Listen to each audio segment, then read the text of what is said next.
سلام به شما دوستان نازنینم، وقتتون بخیر. امیدوارم که حالتون خوب باشه. چقدر خوشحالم که در خدمتتون هستم و امیدوارم که یک جلسه فوق‌العاده رو با هم داشته باشیم. یه سبک جدید از یادگیری زبان با مجموعه برنامه‌های بیشتر از یک خونه. دیگه خونه قرار نیستش فقط یه خونه باشه، قرار خیلی خیلی بیشتر از یک خونه باشه و از اعتمادتون بسیار بسیار ممنونم. خواهش خیلی زیادی که دارم که درخواست و ریکوست نفرستین، کما اینکه ماشاءالله دارید میفرستین، که بتونیم گفتگوی خوب داشته باشیم و یاد بگیریم. طبیعیه تو 15 دقیقه قرار نیست معجزه رخ بده، اما قراره یه عالمه چیز یاد بگیریم و مهمترین چیزی که باید تو این جلسات یاد بگیریم این هستش طرز فکرمون عوض شه. تیانا هم به جمعمون پیوندم همین الان. فکر کنم اینترنت خارج خوب نباشه، مثل اینترنت داخلی ما نیستش دیگه، تا بس چند زمان ببره. خیلی خوب، تا دوستان بیان و به جمعون اضافه شن. منم اد کردم تیانا رو و چند ثانیه دیگه. تیانا you need to accept my request. خب لایف سیو میشه ولی باشید دیگه، حالش به همینشه که این مدلیه و انشالله بسته به استقبال شمایی که چطور دوست دارید کاملا رایگانی برنامه رو ادامه خواهیم داد تا ببینیم که اوضاع به چه صورت پیش میره. میگم مهمترین چیزی که ما اینجا میخوایم درس بدیم طرز فکر انگلیسیه که من به شخصه توی از اغلب اساتید انگلیسی ندیدم. البته اساتید بسیار خوبی هستن، ممنونش هستیم، مثل خانم ارجمند که مدرس زبان مجموعه ما هستن. اینا استثنا، من راجع به استثناء صحبت نمی‌کنم، اما اغلب معلمای زبان فقط گیر میدن، سختگیری میکنن و اعتماد به نفس ما رو از بین میبرن و باعث میشه که ما هدف اصلیمون رو گم بکنیم توی این داستان. Let me add you one more time. Hello. Hello. Hello, Bayam. Sorry Nice to for see the you. delay. No, it's okay. It is my pleasure to have you here. Thank you, Bayam. So today we're talking about how you can learn English more effectively and efficiently. خیلی خوب. میگم امروز میخوام راجع به این صحبت بکنیم که چطور انگلیسی رو خیلی مؤثرتر و با بازدهی بالاتر بتونیم یاد بگیریم. Before you start, I want you to let me 4 or 3 minutes to explain why this event happened and what is my opinion and what they need to expect from this lesson. Is it okay? Excellent. Thank you, Bayam. Thank you. خب من اجازه گرفتم که چند دقیقه راجع به در حقیقت این موضوع صحبت کنم که اصلا هدف این جلسه چی هست، ما برای چی اینجاییم، ما میخوایم چی کار بکنیم، که اجازه دادم. نکته که باید بهتون بگم دوستان، من زبان انگلیسی خوب نیست. من اگر امتحان زبان بدم احتمالاً اینترمدییت میشم، یعنی سطح متوسط زبان. بسیاری از معلم ها همین الان 2 تا جمله که گفتم میگن آقا گرامرت بده، غلط املایی داری، نمیدونم اکسنتت خوب نیست، یا از این جور حرفا و خیلی چیزای دیگه. اما من از زبان به درستی استفاده میکنم، کارم را میفته، تعامل دارم. میدونید اغلب ما یک اشتباه بسیار بسیار بد داریم و اونم این هستش دوستان گلم، ما میریم سراغ اینکه زبان رو به خاطر زبان یاد بگیریم. یعنی هممون میخوایم انگلیسی رو از یه بچه انگلیسی یا بچه امریکایی بهتر یاد بگیریم، در صورتی که اصلا اینطور نیستش. ما هدفمون این هستش که زبان رو برای کامیونیکیت کردن و ارتباط گرفتن یاد بگیریم. یعنی من میخوام یاد بگم و کتاب بخونم، همین. من اگه بتونم یک کتاب بخونم این کافیه. من اگر بتونم یک در حقیقت گفتگوی ساده و پر از غلط داشته باشم اما طرف مقابل بفهمه، کافیه. اون چیزی که مردم تو ذهنشونه اینه که شما باید 7 سال 8 سال 10 سال تمام وقت بذارید تا بتونید انگلیسی رو خوب صحبت بکنید، اما اصلا منظور ما این نیست. من زبانم ضعیفه، پر از غلط تایپی دارم، بدیهیات خیلی از چیزای زبان رو نمیدونم، اما تعامل دارم. دانشگاهم انگلیسی، مقاله انگلیسی می‌نویسم، ترم به ترم دارم پاس میکنم و همه این اتفاقا. خب همین الان میخوام توضیح بدم، پر از غلط اما کارم را میفته.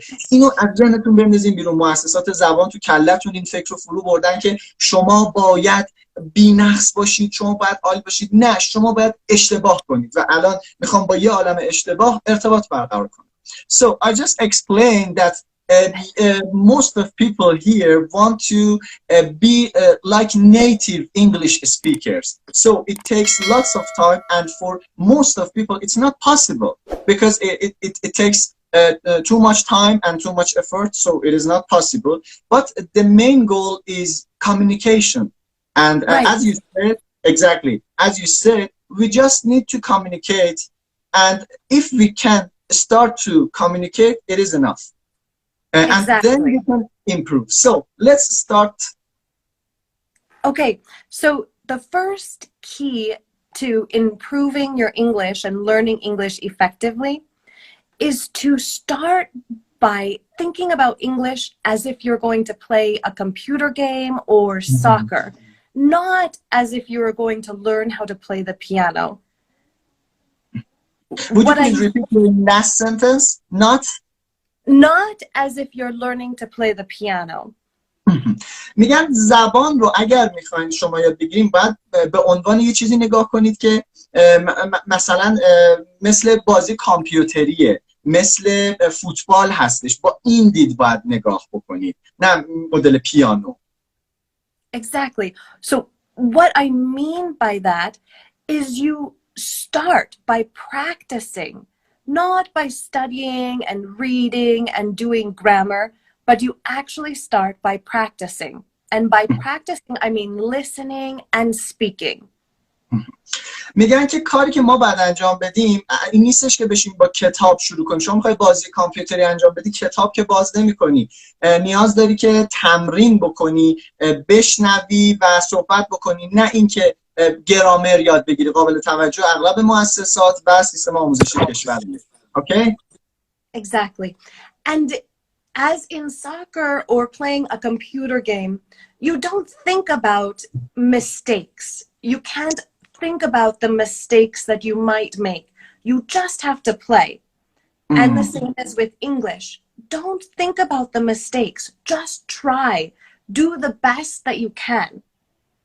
خیلی نکته جالبیه. میگن زمانی که شما میخوای بازی کامپیوتری انجام بدی، به اشتباه کردن که فکر نمی‌کنی که بگی وای الان اشتباه میکنم. بازی میکنی دیگه، داری به بازی فکر میکنی. زبان هم همینه. اگه بخوای به غلطات فکر کنی، بگی وای الان غلط شد، وای این اشتباه شد، استرس میده. من همین الان استرس دارم با دوستان، به خاطر اینکه من با خارجی‌ها تعامل دارم استرس دارم، ولی میدونم الان 400 تا معلم زبان میان اینجا نظر می‌نویسن شما بد بودید، اینجاتون غلط بود. اینا البته میدونم کلی معلم زبان عالی هم داریم تو پیجمون. اوکی؟ Exactly. I'm not just translating something, I adding something for interpreting better. Excellent. Thank you. So you must think of English as a tool to communicate, to be able to reply by email or to be able to communicate with somebody in business or in an interview. It's not an art form that needs to be mastered and needs to be perfect. It's just in order to communicate and get your ideas across. زبان انگلیسی برای اینه که ما به عنوان ابزار باید بهش نگاه کنیم. یک طول یا ابزار هستش و ما نیاز داریم این ابزار رو برای اینکه بتونیم یه ایمیل رو جواب بدیم، به ایمیل پاسخ بدیم، به خاطر اینکه تو مصاحبه های کاری بتونیم یا با یه نفر ارتباط بگیریم. هدفمون این هستش. یه هنر نیستش که بتونیم تو بالاترین سطوح یادش بگیریم، مثل نقاشی یا مثلا موسیقی خاص که بتونیم سطوح بالا یاد بگیریم. نه، یه ابزار. گیر نکن بگی من باید عالی باشم. ضعیف باش ولی شروع کن. Okay? I have students that have a very low level of English that I can communicate with very well. Big ideas, important ideas. I lost my earring. but I can communicate with them. I have other students who have a very, very high level of English that don't communicate as well because they're too worried about making a mistake. میگم من یه سری دانش آموز دارم و یادگیرنده دارم که اینا سطح زبانشون خیلی پایینه اما خیلی خوب با هم تعامل برقرار میکنن. اون طرف داستان یه سری آدم دارم سطح زبانشون بالاست اما نمیتونن باشون تعامل بکنن و ارتباط درست شکل نمیگیره، بخاطر اینکه همش نگران اشتباه کردنن. میبینید همش تاکیدش روی اعتماد به نفس و اون کانفیدنس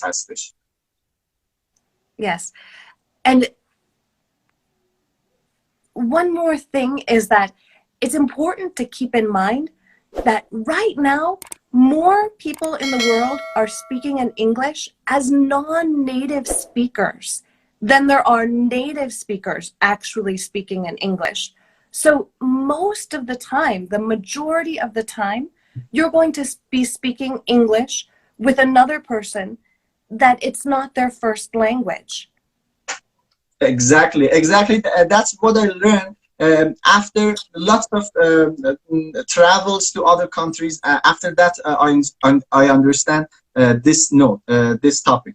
دوستان خیلی چیز باحالی گفتم. میگن آقا اغلب مردم دنیایی که انگلیسی صحبت میکنن اصلا زبون اولشون انگلیسی نیست که تو میخوای عالی باشی، اون خودش هم در و داغونه، فقط میخوای تعامل کنی. و من چیزی که گفتم مردم تا البته بگم این بودش که من بعد از کلی سفر به کشورهای مختلف اینو فهمیدم، ما فقط هدفمون اینه که امریکا، انگلیس و استرالیا، بابا و کانادا، بقیه اصلا زبان اصلیشون انگلیسی نیست و بسیاری از تعاملات ما دقیقاً با همین جور آدماست و این همش برمیگره به اعتماد به نفس. مراقب باشید، یعنی این باور که وای من باید عالی باشم، من میترسم، اینا رو باید بذاریم که این اصل کاره که اشاره تو جلسات بعدی راجبش صحبت میکنیم. اوکی؟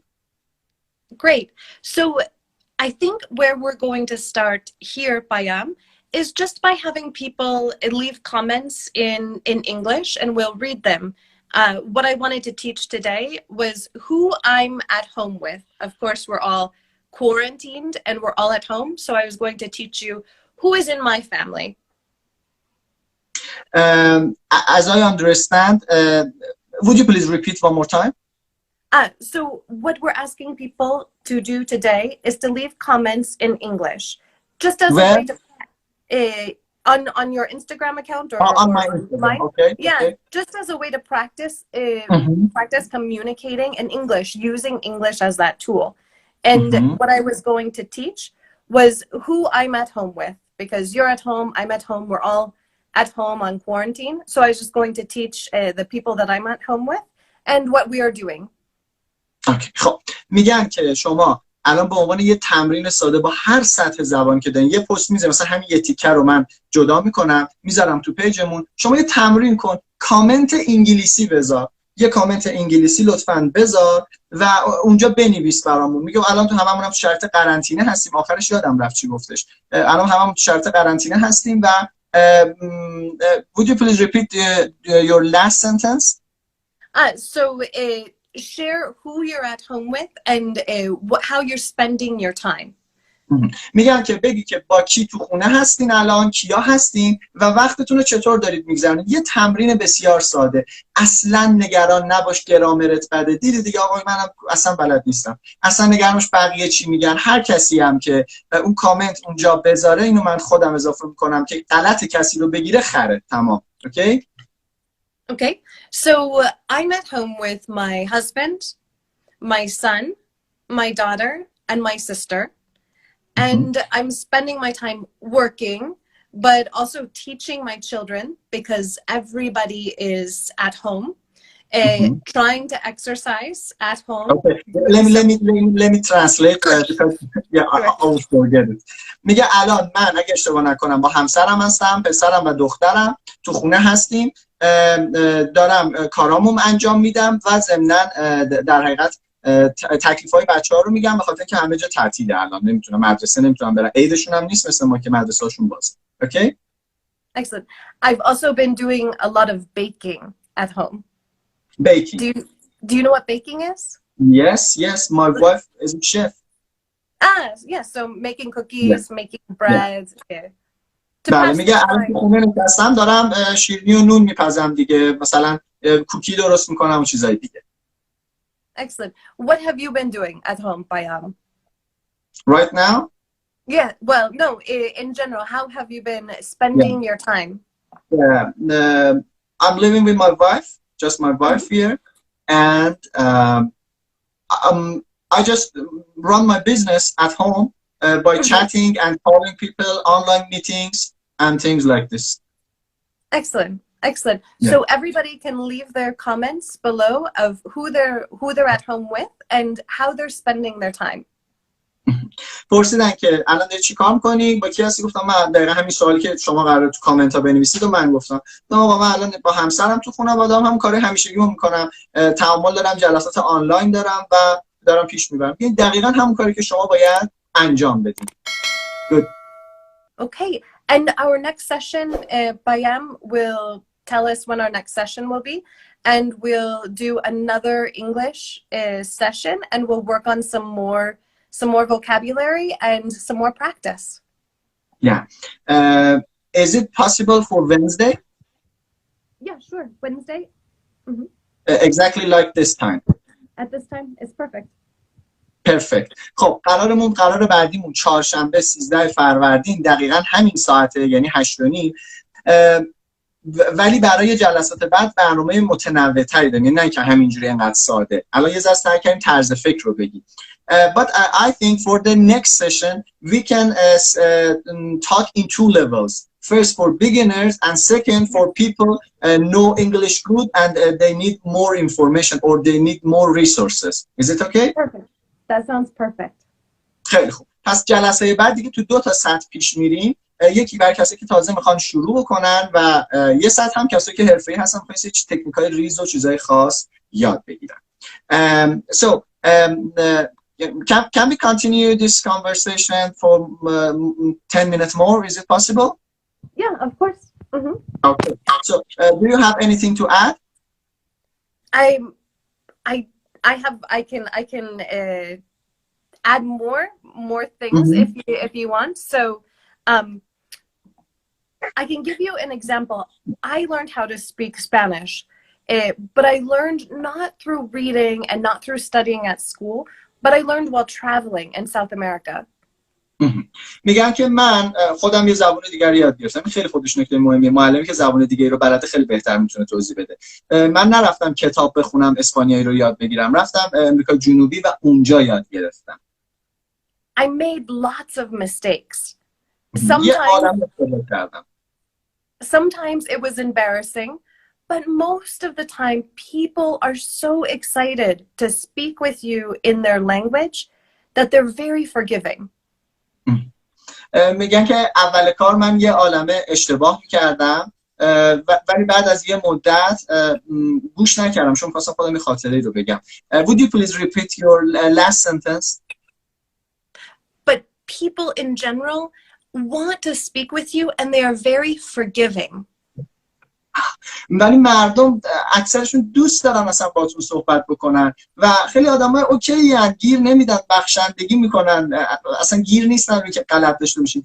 ما که ندیدیم کشور دیگر رو باور کنید خیلی نگران غلط داشتیم چون همش تو مؤسسه زبان معلم خواسته ما رو اصلاح کنه، اما واقعا اینطوری نیستش و اون وقت قشنگ کارت راه میفته و پیش میبری و ما هدفمون اینه زبان رو میخوایم به عنوان ابزار استفاده کنیم. So the key is just to try to speak as much as possible and try to listen as much as possible in English. There are lots of good resources on the internet and including on LOI English's page. We have lots of free resources that you can look at. On your website or your Facebook? On our website and our Facebook page, both. Mm-hmm. Okay. میگن که آقا شما فقط باید گوش کنید و صحبت کنید. ببین همین الان مخصوصا از اینکه اصلا متوجه نمیشید فقط گوش کنید به صحبت‌های تیانا، متوجه میشید که گوشتون مغزتون آمادگی یادگیریش میره بالا وقتی شما فقط گوش میکنید. همین واقعا همین. و میگن کلی منبع الان تو اینترنت وجود داره، حالا خیلیاشو خواهیم گفت، ولی سایت LOI که حالا آدرس دقیقش رو حتما در انتها خواهیم گفت بهتون که سایت خود تیانا است. تیانا یه مؤسسه بزرگ آنلاین یادگیری زبان داره، این صرفا این معلم نیستش و واقعا لطف بزرگی کرده همراه ما هست.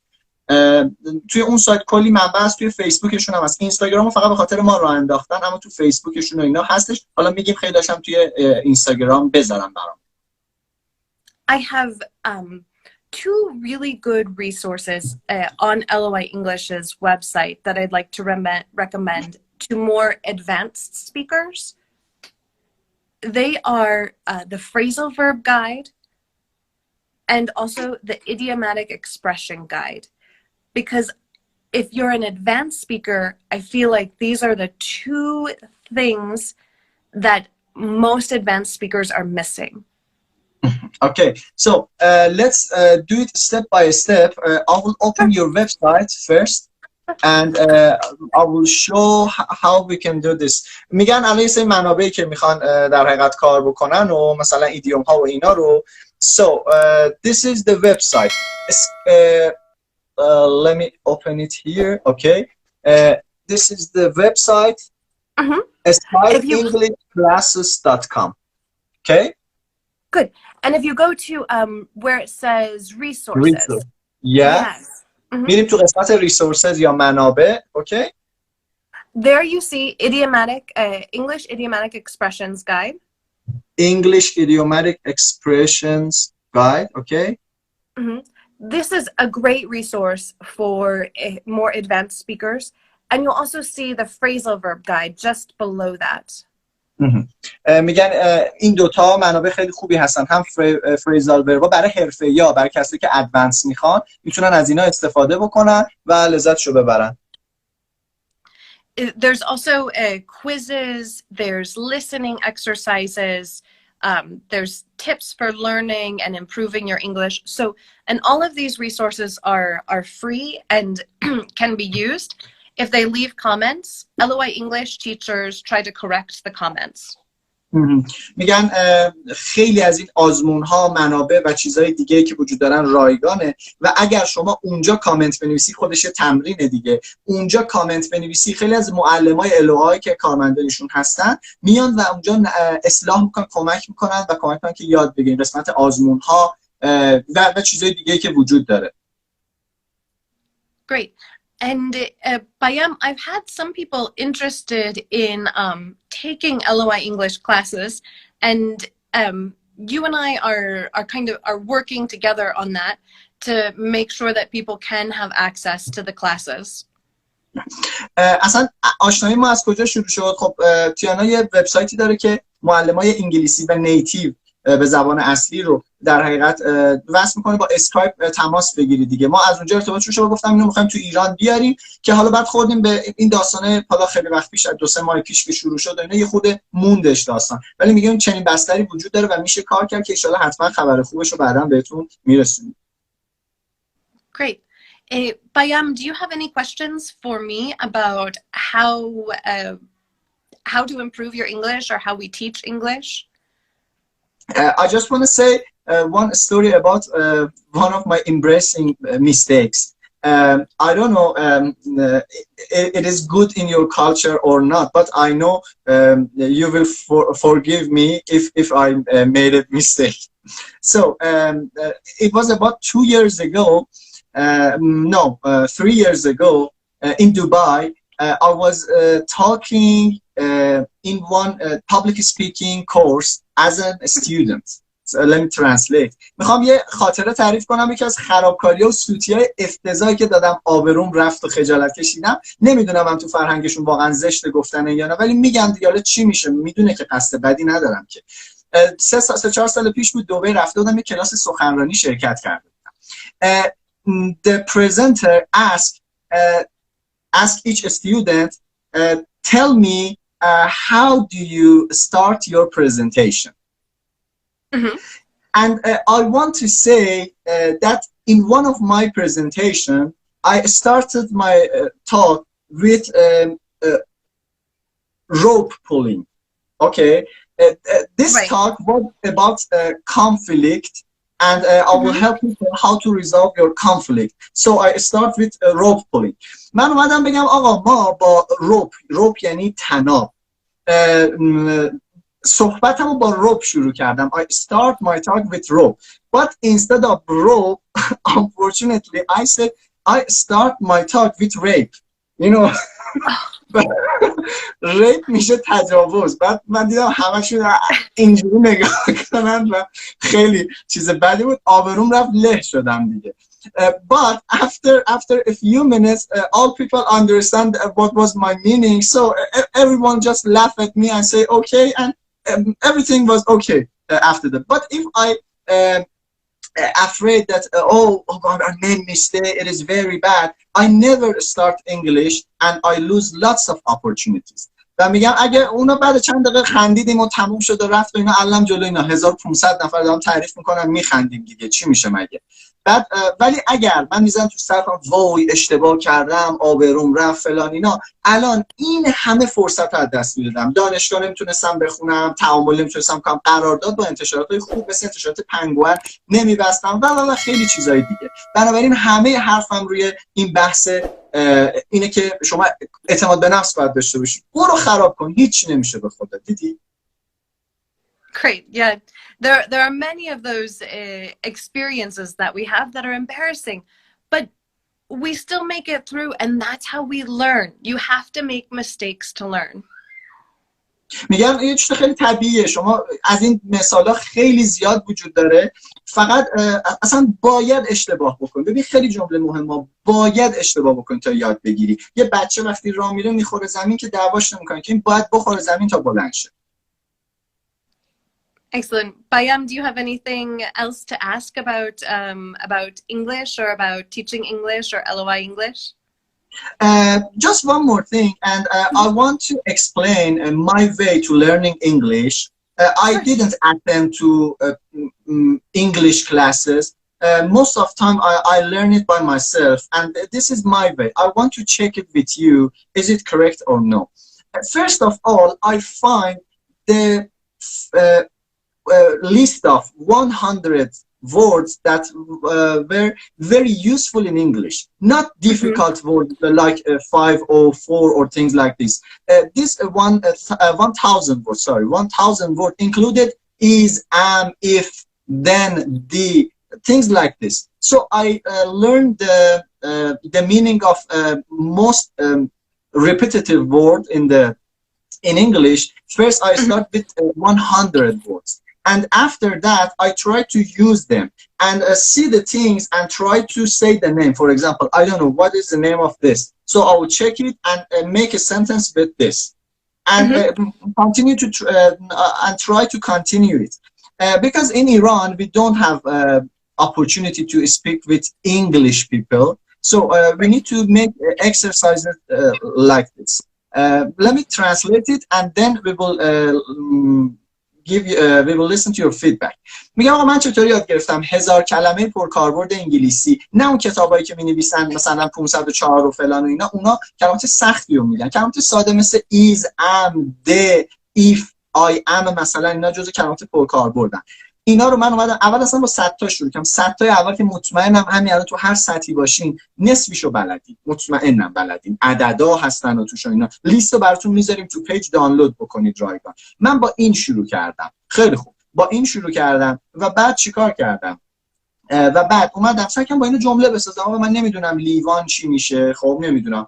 میرفتم اینو سرچ میکردم این چی میشه، حالا در جلسه بعد دیکشنری بهتون معرفی میکنم و خیلی چیزای دیگه. لیوان چی میشه، بعد جمله میسازم. همین یه چیز خیلی خوبه. چون ما تو ایران توریست و اینجور چیزا نداریم تمرین انگلیسی بشه. بنابراین خیلی مهمه. So what is your opinion? Yes, I think this is a great way to start.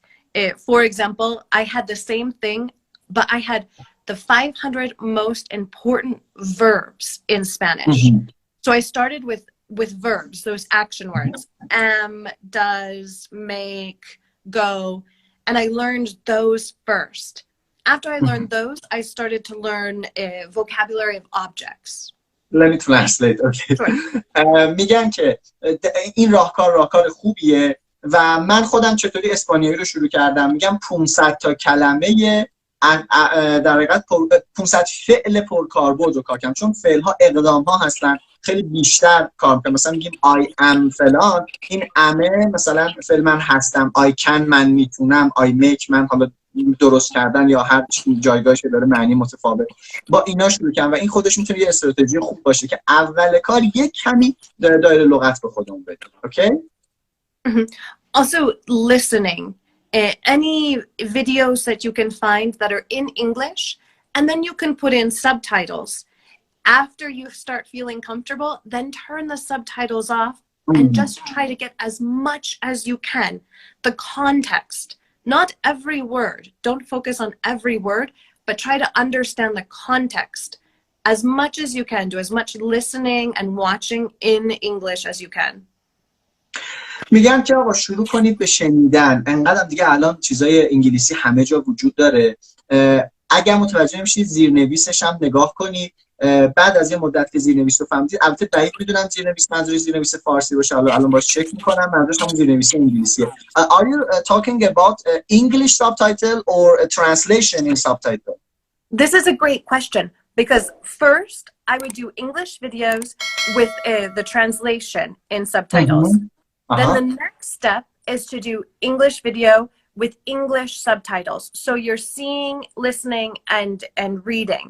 Then the next step is to turn off subtitles and try without subtitles, just with listening. So those are the 3 steps. They work really, really well. خب چقدر خوب شد که پرسیدیم.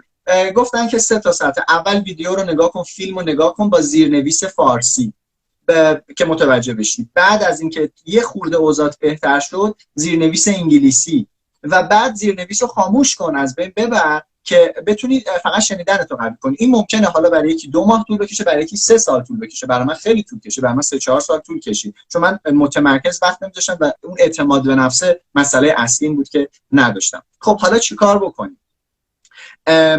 یه عالمه ویدیو هست، ما براتون یه سری ویدیو میذاریم که این اتفاق بیفته و در حقیقت یاد بگیرید. اما یه جمله بسیار مهم گفت و این بودش، گفت لازم نیست همش رو بفهمید، فقط کانسپت کلی، فقط اون مفهوم کلی رو بفهمید. هر کلمه رو لازم نیست متوجه بشین و این نکته بسیار مهمه دوستان خوبم. قرار نیست همه ی متن رو متوجه بشین. اونایی که فکر میکنید یک کتاب میخونید 600 بار باید دیکشنری باز کنید، نه، دیوونه میشید. باید مفهوم کلی رو متوجه شید، بعد یواش یواش هی بیشتر و بیشتر متوجه میشید. من به خیلی که میگم آقا چطور انگلیسی رو شروع کنیم، میگم اگه 20% یه چیز رو متوجه شید، یک شروع خیلی خوبه. I add one thing at the end and I want to recheck it with you. I said if you can just start and you don't want to understand the whole text or whole even if you understand 20%, it is good enough. It is a good start. Is it okay? Yes, exactly. Yeah, you don't try to listen to every word. You listen for the idea, the context, or the whole idea. And that means that you don't focus on every single word. It means that you just listen and try to understand. ببین میگه نمیخواد بشینی همشو بفهمی، مثلا قرار نیست بفهمی. ببین، گوش کن، بشنو و اجازه بده مفهوم کلی رو بفهمی. حتی خیلی وقتا ممکنه مفهوم کلی 100% مخالفه. اینو نگفتم، من خودم اضافه میکنم. ممکن است 100% اشتباه بفهمی ولی به خودت داری فرصت یادگیری میدی. پس یک کمی باید صبور باشی. Great. Excellent. Bayam, I think that's all I have for today. Exactly. Thank you very much for this session, and I'm very happy because we will have another meeting on Wednesday at exactly this time. Thank you very much for attending to this Instagram live, and also I will share the resources on my stories so people can follow you and follow your website. And yeah, thank you for everything. Great. Thank you, everyone. Thank you, Bayam. Goodbye. دوستان گلم، من یه نکته پایانی رو بگم خدمتتون راجع به بحث زبان که به نظر من خیلی خیلی اهمیت داره و باید حواسمون باشه. اینه که آقا برو گند بزن. حالا من بنده خدا بود نمیخواستم اینقدر دیگه اینجوری صحبت بکنم. برو گند بزن، برو اشتباه کن، برو سوتی بده، برو خرابکاری کن، برو بهترین خودت باش. این فکر که شما یه جمله گفتی بعد وای اشتباه کردم فلان، آقا دیگه از سوتی من که بهتر نمیدونی که سخنرانی تو با چی شروع کردی؟ من با زبان انگلیسی گفتم، با تجاوز شروع کردم. خب از این اگه تونستی از این سوتی بالاتر بدی دمت گرم. نمیتونید، پس برید شروع کنید و فرصت از خودتون نگیرید. به خدا یکی از قشنگترین و لذت بخشترین تجربه‌های دنیا اینه که شما بتونید سفر برید. حالا ان شاءالله بعضی میگن آقا پولش کجاست؟ الان بهتون میگم. سفر برید بدون اینکه لیدر ببرتتون، برید بپرسید، کیف کنید، دنیا رو ببینید. اونایی که میگه آقا پول نیست فلان، اصلا یکی از کارهایی که میخوام بهتون یاد بدم در ادامه اینه که چطوری با آدم‌های انگلیسی زبان ارتباط بگیرید. پای اینترنت دیگه، همون اینستاگرام که وقتمون رو تلف می‌کنیم باش اخبار رو چک می‌کنیم، میتونه یه ابزار یادگیری زبان باشه. پس لطفاً این فرصت رو به خودتون بدین. 2 تا چیزم میخوام بهتون بگم. خداییش تو این زمان ما دیگه پست تبلیغی تو پیجمون نذاشتیم و همه اینا. فقط میخوایم حال شما خوب شه، بیشتر از یک خونه باشیم، یعنی واقعا خونمون یه فضایی باشه که الان تو قرنطینه اوضاع خوب باشه. فردا لایو داریم با یه آرایشگر، همین الان با دکتر بهنام شکیبایی پروفسور سمیعی دندونپزشکی ایران هستن، برای یک شنبه هفته بعد لایو رو هماهنگ کردن. لایو بزن آقا اگه دندون تو این شرایط درد گرفت نمیتونی بری کلینیک، چی کار بکنی؟ این رو گفتم که کار بکنن. و یه عالمه برنامه دیگه، برنامه فردا آرایشگری هست، آخرین یکی دو تا پست آخر پیجمون رو نگاه بکنید و اینکه این موهای وحشتناک این مدلی منو چیکار بکنن و احتمالاً شما وسایل مورد نیاز رو گذاشتید و کلا تمام اون چیزی که لازم هست برای که تو شرایط قرنطینه اوضاعمون بهتر شه. مشاور روانشناس داریم، مدیریت استرس، بحث خواب و خیلی چیزای دیگه. واقعا می‌خوایم یه کاری بکنیم، بگیم آقا خداییش تو قرنطینه انقدر چیز یاد گرفتم، انقدر اعتماد به نفسم بهتر شد، انقدر انسان بهتری شدم که حد نداشت. حالا این کارایی بود که من می‌کنم. از شما یه خواهش دارم، اگه انقدر بهتر شدین، اگه انقدر چیز یاد گرفتین، لطفاً به اشتراک بزنید، لطفاً به بقیه بگین. به خدا آدم‌ها هر کثافتکاری می‌کنن تو اینستاگرام همه جا منتشر می‌کنن، اما کارهای خوب پخش نمیشه. این خواهش رو ازتون دارم. دوستتون دارم. مراقب خودتون باشید. بای بای. به خودم قول دادم همین